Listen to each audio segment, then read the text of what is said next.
Здравейте, аз съм Емил Стоянов и съм кандидат за евродепутат от листата на ГЕРБ.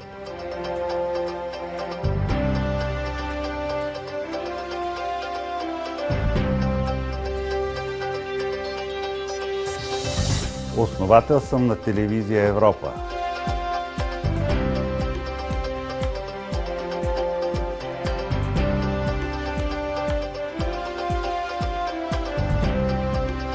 От 20 години се занимавам с предприемачество. От сега нататък ще се посветя на обществена дейност и ГЕРБ е правилното място за това.